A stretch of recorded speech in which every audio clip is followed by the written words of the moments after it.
be strong.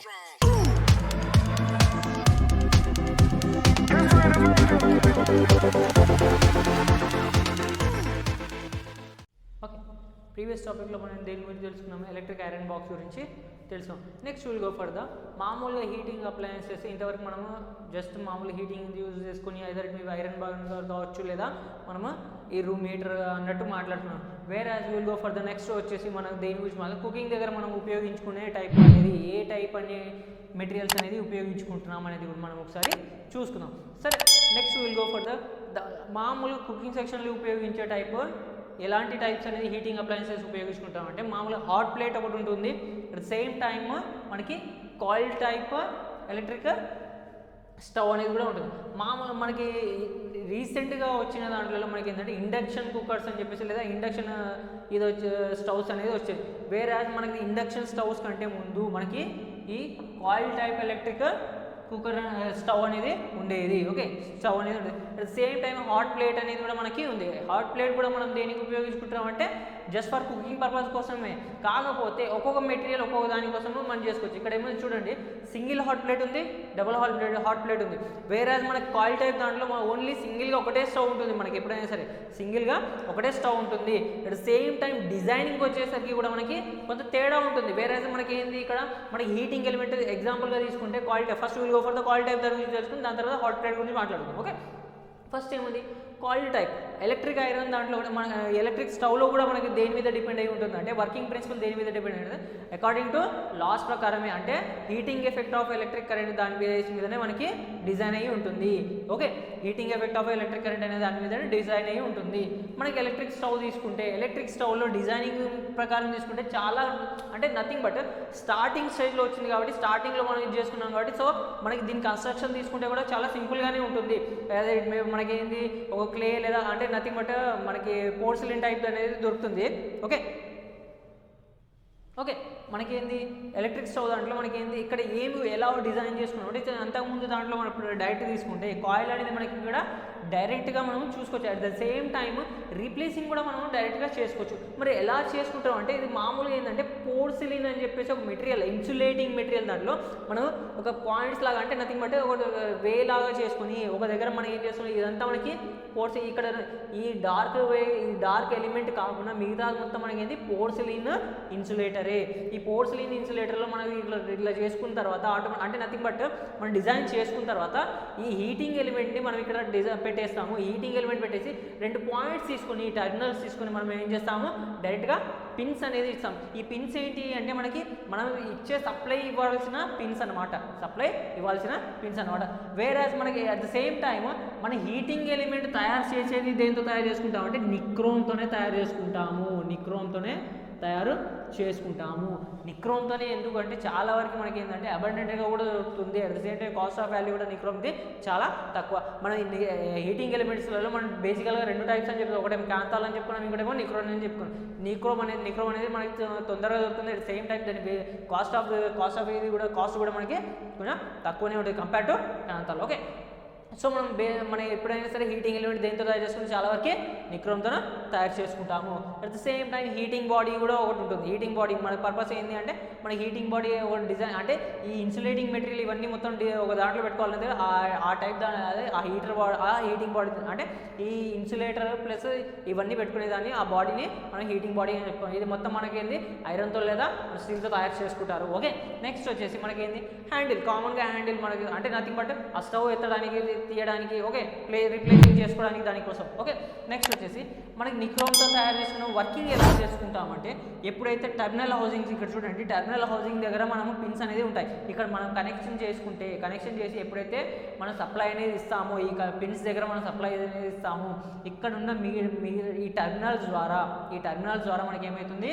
ఇక్కడ ఈ connection అంటే నథింగ్ బట్ ఇది పాజిటివ్ లేదా ఫేజ్ అనుకుందాం. ఓకే, ఫేజ్ అనుకుంటే ఈ ఫేజ్ ద్వారా మనకి ఏమవుతుంది ఎప్పుడైనా సరే చూడండి కరెంట్ డైరెక్షన్ ఒక ప్లేస్ నుంచి ఇంకో ప్లేస్కి మనకి చేంజ్ అవుతుంది. సో ఫేజ్ న్యూట్రల్ కనెక్ట్ చేసిన ఫేజ్ నుంచి కరెంట్ ఫ్లో అయినప్పుడు ఆటోమేటిక్గా ఏమవుతుంది ఇది హీటింగ్ మెటీరియల్లో మనకి ఇక్కడ హీట్ అనేది రెడ్ హాట్ అయిపోతుంది. ఆటోమేటిక్గా ఆటోమేటిక్గా ఈ ఎలిమెంట్ అనేది ఎలా అవుతుంది, రెడ్ హాట్ అనేది అయిపోతుంది. అంటే నథింగ్ బట్ హీట్ అనేది అయిపోయి ఇది రెడ్గా మారిపోతుంది. అప్పుడు ఏమవుతుంది, దీని నుంచి హీట్ అనేది ఉత్పత్తి అవుతుంది. ఎప్పుడైతే మనం ఏదైనా కుకింగ్ చేసుకోవాలంటే ఆ పాట్ లేదా ఏదైనా ఇది పెట్టుకుని దీని మీద పెట్టినప్పుడు ఆటోమేటిక్గా ఆ పాట్ అనేది కూడా మనకి హీటింగ్ అనేది అవుతుంది. ఇక్కడ రెడ్ హాట్ అయిన తర్వాత ఆటోమేటిక్గా హీట్ అవుతుంది. కాబట్టి ఇది అట్ ద సేమ్ టైం ఇది నాన్ ఆటోమేటిక్. ఇది నాన్ ఆటోమేటిక్. ఎందుకంటే మనకి అంతకుముందు దాంట్లో మనం ఫస్ట్ డిజైన్ చేసుకునే విషయం కాబట్టి మనం ఆటోమేటిక్ దాంట్లో యూజ్ చేసుకోలేదు. మిగతావి మనకి ఇప్పుడు వచ్చిన ఇండక్షన్ కుక్కర్స్ ఇండక్షన్ స్టవ్స్ అన్ని ఆటోమేటిక్. వేరే ఇది మనకి వచ్చేసి కాయిల్ టైప్ దాంట్లో మనకి ఇది నాన్ ఆటోమేటిక్. ఎప్పుడైతే మనకు కావాల్సిన హీట్ దగ్గర వచ్చినప్పుడు ఇది ఆఫ్ అనేది కాదు. ఓకే, వచ్చేసి మనకి ఏంటి, కనెక్షన్ ఇచ్చినప్పుడు ఆటోమేటిక్గా కరెంట్ ఫ్లో అవ్వడం వల్ల ఇక్కడ ఉన్న కాయిల్ అనేది నిక్రోమ్ వైర్ అనేది రెడ్ హాట్ అయిపోయి మనకి కావాల్సిన హీట్ అనేది ఇస్తుంది. ఇక్కడ ఇంకోటి ఏంటంటే ఇక్కడ ఉన్న ఈ కాయిల్ టైప్ ఎలక్ట్రిక్ దాంట్లో ఒకటి ప్లస్ కూడా ఏమవుతుందంటే ఒకవేళ కాయిల్ ఏమైనా పోయిందంటే రీప్లేసింగ్ చాలా ఈజీ. వేరే యాజ్ మనకి ప్రాబ్లం ఏమవుతుందంటే ఇక్కడ ఉన్న హీట్ అనేది ఎక్కువ హీట్ ఉత్పత్తి, మనకు మామూలుగా ఏదైనా సరే ఎనర్జీ అనేది వేస్ట్ కాకుండా ఉండాలి. వేరే మనకి ఇక్కడ ఈ హీటర్ తీసుకుంటే అంటే ఈ ఎలక్ట్రిక్ స్టవ్ తీసుకుంటే మనకి ఏమవుతుందంటే ఇక్కడ హీట్ అనేది మిగతా చోట్ల కూడా మనకి డివియేట్ అవుతుంది. అంటే మనకు కావాల్సిన మన యూజ్ఫుల్గానే కాకుండా యూజ్లెస్గా కూడా మనకి ఇదవుతుంది. అంటే హీట్ అనేది ఉత్పత్తి అయినప్పుడు మనకు కావాల్సిన విధంగానే యూజ్ చేసుకోవాలి. అలా కాకుండా మిగతా దానిలో అంటే నథింగ్ బట్ వేస్టేజ్ ఛాన్సెస్ కూడా ఎక్కువ ఉంటుంది. At the same time oxidation problem కూడా ఉంది. దీంట్లో ఏమవుతుంది, ఆక్సిడేషన్ ప్రాబ్లం కూడా మనకి ఉంది. ఓకే, సో మనకి ఇప్పుడున్న బేసికల్గా ఇప్పుడున్న దాంట్లో మనం ఏం చేస్తున్నాం, ఈ ఎలక్ట్రిక్ స్టవ్ అనేది మనము ఉపయోగించుకోవట్లేదు. ఓకే, ఇది మనకు మామూలుగా 750, 1000, 2000 వాట్సాల్లో మనకు దొరుకుతాయి. ఓకే,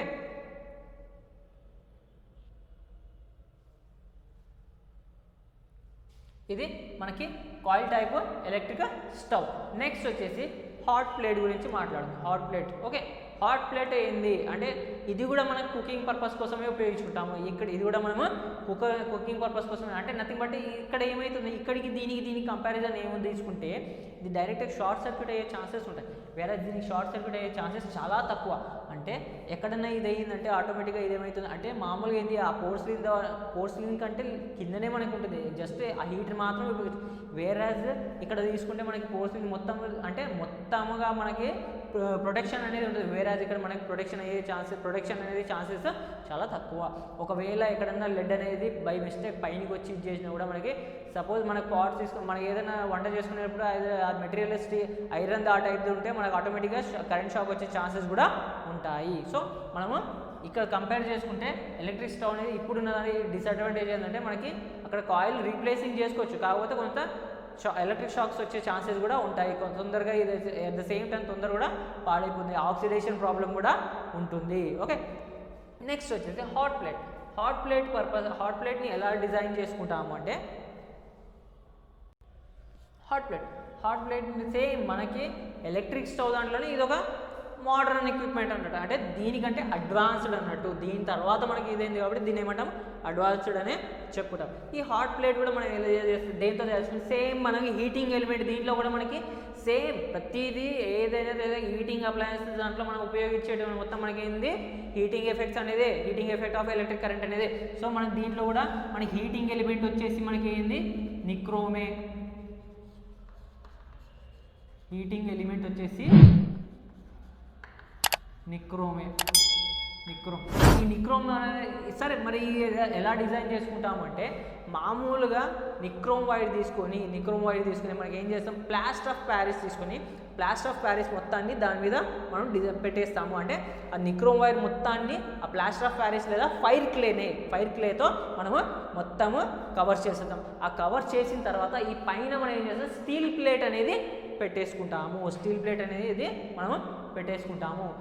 అంటే అట్ ద సేమ్ టైం దీనికి ఏం చేస్తామంటే ఈ కార్డ్ దగ్గరకు వచ్చేసరికి అంటే ఈ సప్లై కార్డ్ దగ్గర రావడానికి రెండు లెడ్స్ మాత్రమే, ఈ నిక్రోమ్ వైర్ యొక్క 2 టర్మినల్స్ మాత్రమే బయటికి తీసుకుంటాము. 2 టర్మినల్స్ మాత్రమే మనం ఏం చేస్తాము బయటికి తీసుకొని ఇక్కడున్న కార్డ్ సప్లై కార్డ్కి మనము కనెక్షన్ అనేది ఇచ్చుకుంటాము.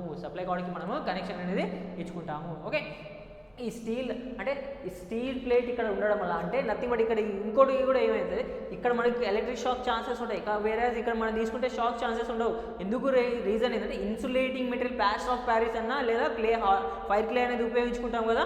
సో మనం నిక్రోమ్ వైర్ మీద అది పెట్టడం వల్ల మనకి ఏమైంది, నిక్రోమ్ వైర్ అనేది డైరెక్ట్గా స్టీల్ ప్లేట్కి కాంటాక్ట్ అనేది అవ్వదు.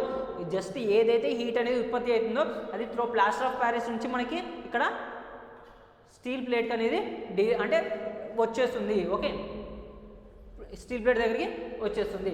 సో దీనివల్ల ఇలా మనము ఈ హాట్ ప్లేట్ అనేది వర్కింగ్ ఉంటుంది. At the same time hot plate కూడా మనకి దేంట్లో ఏ రేంజెస్ దొరుకుతుంది అంటే 500, 1500, ఓకే 1500, 1000 వాట్స్ వరకు దొరుకుతుంది. మనకి దొరికేది ఎంతవరకు దొరుకుతుంది, 500 వాట్స్ వల్ల దొరుకుతుంది, 1000 వాట్స్ వల్ల దొరుకుతుంది.